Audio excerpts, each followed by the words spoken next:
Welcome to The Explainer. Today, we're diving into Carol Ann Duffy's amazing poem, Mrs. Midas, and taking a look at a famous story from a perspective you've probably never even thought about. Right, let's get straight into it.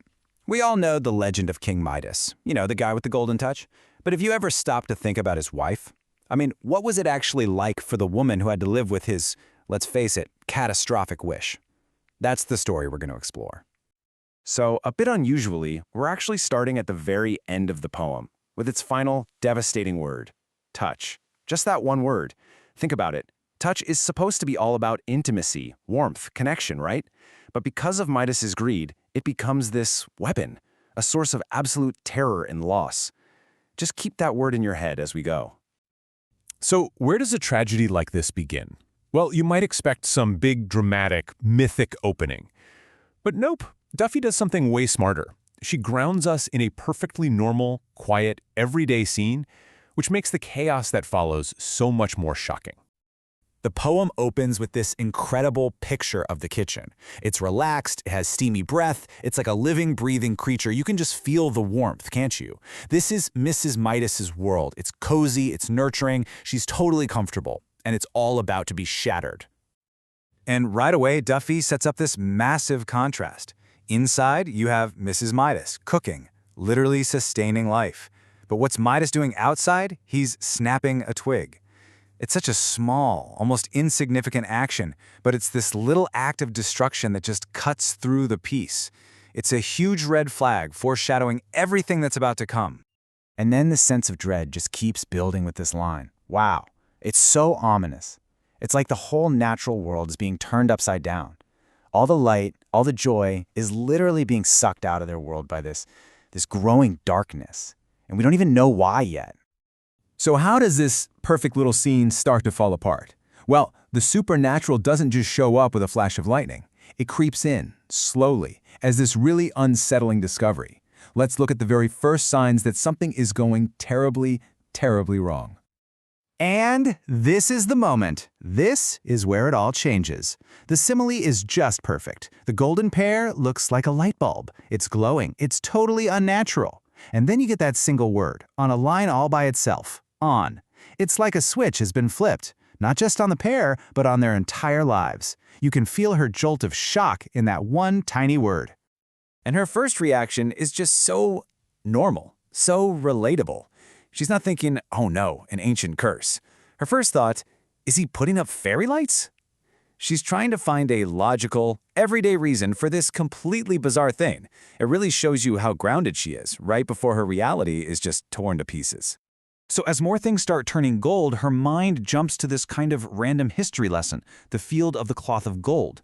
And what was that? It was basically these two kings in the 1500s trying to outbling each other in a ridiculously gaudy display of wealth. So she's not thinking magic, she's thinking tacky. She's connecting his new gift to a hollow, vain display of male ego. It's not about true value, it's just about showing off. Now the curse invades the dinner table, which is pretty much the heart of their shared life. And this is where the whole thing transforms from a weird curiosity into an absolute, life-threatening nightmare. All this metaphor is just so shocking and visceral. The simple act of eating is suddenly impossible. The corn kernels, turned to gold, look like teeth, so he's literally spitting out the teeth of the rich.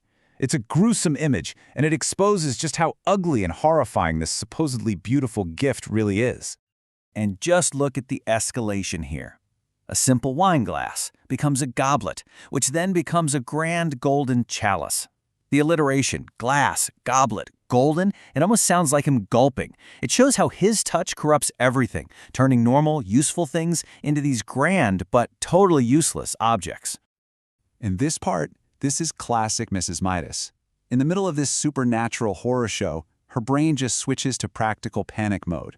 Okay, lock the cat in the cellar to keep it safe. Move the phone so they can get help.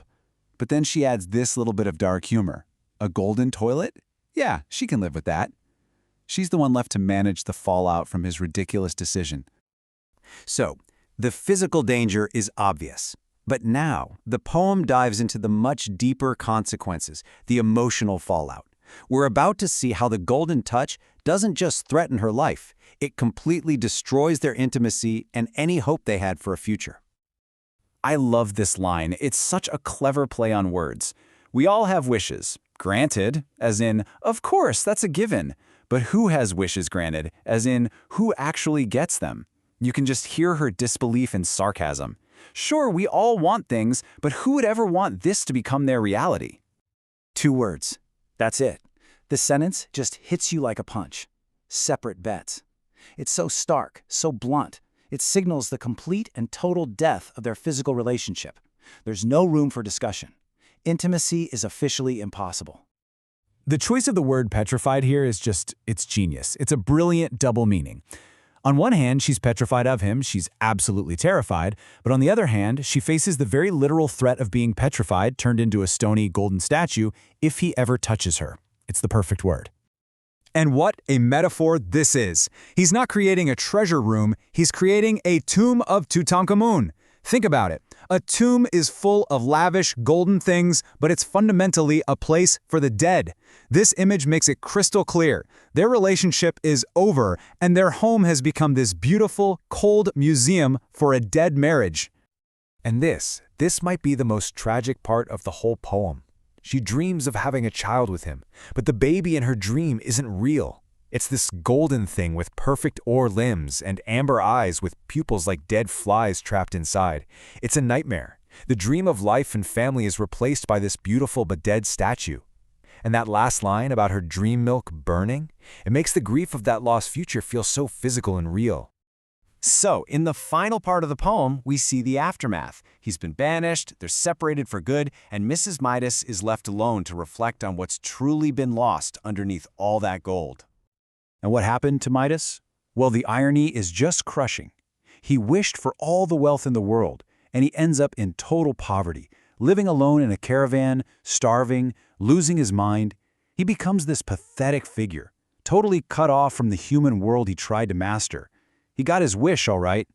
But after all the horror and fear and loss, what is it that really gets to her in the end? It's not the stupidity of the wish. It's not even the greed. It's the lack of thought for me. The real betrayal was the fact that he never once considered her, their life, or their future together. It was just pure selfishness. And so the poem leaves us with this final, provocative question. Duffy just masterfully twists a common phrase. We always say a heart of gold means someone is kind and wonderful, but she makes it literal. A real heart of gold would be a cold, hard, dead thing. And it forces us to ask, what's truly valuable? Is it all the lifeless wealth in the world, or is it the irreplaceable warmth of a simple human touch?